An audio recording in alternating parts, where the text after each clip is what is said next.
नवरात्रि के तीसरे दिन माँ भगवती के चंद्रघंटा स्वरूप की पूजा और अर्चना की जाती है। माँ के मस्तक पर घंटे के आकार का अर्धचंद्र सुशोभित है, इसी कारण उनका नाम चंद्रघंटा पड़ा। माँ चंद्रघंटा की पूजा करने से भक्तों के सभी कामों में सफलता मिलती है और उनके विरोधी भी शांत होते हैं। इनकी पूजा में घंटी बजाने का विशेष महत्व है, क्योंकि इससे घर की नकारात्मक ऊर्जा दूर होती है। माँ चंद्रघंटा की व्रत कथा।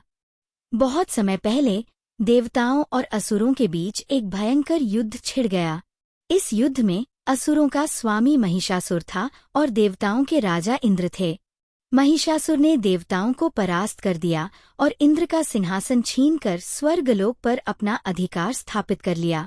स्वर्ग से निकाले जाने के बाद सभी देवता बहुत चिंतित और दुखी हुए।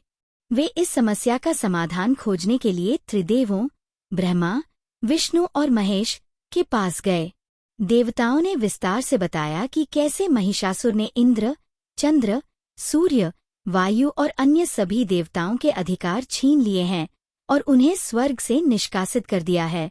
देवताओं की व्यथा सुनकर त्रिदेव अत्यंत क्रोधित हुए। उनके क्रोध के कारण तीनों के मुख से एक ऊर्जा उत्पन्न हुई। यह ऊर्जा 10 दिशाओं में फैल गई। उसी समय अन्य देवताओं के शरीर से भी एक तेज निकला और वह भी उस ऊर्जा में विलीन हो गया। यह एकीकृत तेज एक नारी के रूप में परिवर्तित हो गया। इस देवी को देखकर सभी देवताओं ने उन्हें अपनी शक्तियां और अस्त्र शस्त्र प्रदान किए। भगवान शंकर ने अपना त्रिशूल, भगवान विष्णु ने अपना चक्र, इंद्र ने अपना वज्र और घंटा, सूर्य ने अपना तेज और तलवार और यमराज ने अपनी पाश प्रदान की। इसी प्रकार अन्य सभी देवताओं ने भी अपने अपने आभूषण और अस्त्र शस्त्र देकर देवी को सुसज्जित किया। इन शक्तियों से संपन्न होकर देवी महिषासुर से युद्ध करने के लिए तैयार हो गई। उनकी भयंकर गर्जना से पूरा आकाश गूंज उठा। महिषासुर अपनी सेना लेकर उस गर्जना की दिशा में बढ़ा। उसने देखा कि देवी के तेज से तीनों लोक प्रकाशित हो रहे थे। इसके बाद देवी और महिषासुर की सेना के बीच एक विनाशकारी युद्ध शुरू हो गया। माँ चंद्रघंटा ने कुछ ही क्षणों में असुरों की पूरी सेना का संहार कर दिया। अंत में उन्होंने महिषासुर का भी वध कर दिया और इस तरह देवताओं को असुरों के आतंक से मुक्त कराया। पूजा के अंत में भक्तों को कपूर जलाकर माँ की आरती करनी चाहिए और अपने द्वारा की गई पूजा में किसी भी भूल के लिए क्षमा याचना करनी चाहिए। शुभ मुहूर्त और तिथियां। शारदीय नवरात्रि के तीसरे दिन 24 सितंबर दिन बुधवार को माँ चंद्रघंटा की पूजा की जाएगी। तृतीया तिथि उस दिन पूरे दिन रहेगी और अगले दिन 25 सितंबर गुरुवार को सुबह 7:06 पर समाप्त होगी। कुछ पंचांगों में तृतीया तिथि की वृद्धि होने के कारण माँ चंद्रघंटा की पूजा 2 दिन 24 और 25 सितंबर दोनों दिन की जा सकती है। पूजा के लिए शुभ समय इस प्रकार हैं। ब्रह्मा मुहूर्त सुबह 4:44 से 5:32 तक। तब प्रातःकाल पूजा सुबह 4:59 से 6:10 तक का समय विशेष शुभ माना गया है। अमृतकाल सुबह 9:10 से 10:56 तक भी पूजा की जा सकती है। शाम की पूजा शाम 6:15 से 7:27 के बीच की जा सकती है। राहु काल दोपहर 12 बजे से 1:30 बजे तक राहु काल रहेगा, जिसमें पूजा से बचना चाहिए। पूजा विधि। माँ चंद्रघंटा की पूजा करने के लिए निम्नलिखित विधि का पालन करना चाहिए। 1. प्रातःकाल की तैयारी। भक्तों को सुबह जल्दी उठकर स्नान करना चाहिए और सूर्य देवता को जल अर्पित करना चाहिए। 2. देवी का स्नान। पूजा की चौकी पर स्थापित माँ की तस्वीर या प्रतिमा पर जल का छींटा देकर स्नान का भाव करें। 3. तिलक और श्रृंगार। माँ को रोली, अक्षत और कुमकुम से तिलक करें।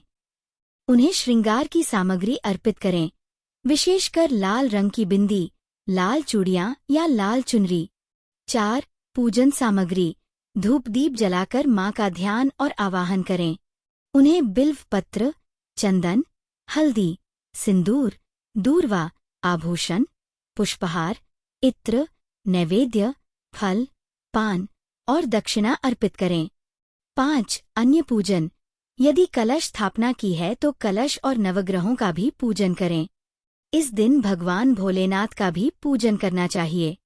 6. घंटी का महत्व। पूजा के दौरान अपने घर के मंदिर में, हर कमरे में और मुख्य द्वार पर घंटी अवश्य बजाएं। ऐसा करने से घर की नकारात्मक ऊर्जा दूर होती है, सभी कामों में सफलता मिलती है और विरोधी शांत होते हैं। संभव हो तो इस दिन किसी देवी मंदिर में घंटी का दान भी करें। मंत्र जाप और पाठ। पूजा के दौरान इन मंत्रों का जाप करना चाहिए। सरल मंत्र: ओम देवी चंद्रघंटाय नमः। प्रार्थना मंत्र: पिंडज प्रवरारूढ़ा चंडकोपास्त्र कैर्ता प्रसादम तनुते मह्यम चंद्रघंटेति विव्रता। स्तुति मंत्र: या देवी सर्वभूतेषु मां चंद्रघंटा रूपेण संस्थिता। नमस्तस्य नमस्तस्य नमस्तस्य नमो नमः। इसके साथ ही दुर्गा सप्तशती के चौथे अध्याय का पाठ करना चाहिए या श्री दुर्गा कवच अथवा दुर्गा जी के 108 नामों का स्मरण करना चाहिए। इसके बाद मां चंद्रघंटा की कथा पढ़े या सुने। आरती और भोग। और आरती और अग्यारी। पूजा के अंत में कपूर जलाकर मां की आरती करें। इसके बाद अग्यारी करें, जिसमें गाय के गोबर के उपले को जलाकर उस पर हवन सामग्री, घी और लौंग का जोड़ा अर्पित करें। उसी अग्नि में बताशे, लौंग और मिठाई का थोड़ा सा हिस्सा भी अर्पण करें। ओ भोग। मां को प्रतिदिन फल, पान, सुपारी, लौंग, इलायची, बताशे या मिश्री का भोग लगा सकते हैं। मां को पीला और लाल रंग प्रिय है, इसलिए पूजा में इन रंगों के पुष्प और वस्त्रों का प्रयोग करना शुभ होता है। क्षमा याचना। पूजा के अंत में सच्चे मन से किसी भी भूल के लिए क्षमा याचना करें। व्रत के नियम। यदि आप व्रत रख रहे हैं तो पूरे दिन व्रत का पालन करें। फलाहार। व्रत के दौरान आप घर पर निकाले गए फलों का जूस, कोई भी फल, दूध से बनी मिठाई, कुट्टू, लौकी, आलू और साबूदाना का सेवन कर सकते हैं। सभी तरह के ड्राई फ्रूट्स भी खाए जा सकते हैं। शाम की पूजा। शाम के समय पुनः धूप दीप जलाकर आरती करें। दुर्गा चालीसा का पाठ भी कर सकते हैं। जो भी फलाहार अपने लिए बनाएं, उसका भोग पहले मां को लगाएं।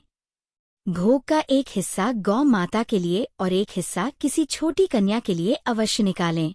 इस प्रकार विधि विधान से मां चंद्रघंटा की पूजा करने से भक्तों की सभी मनोकामनाएं पूर्ण होती हैं।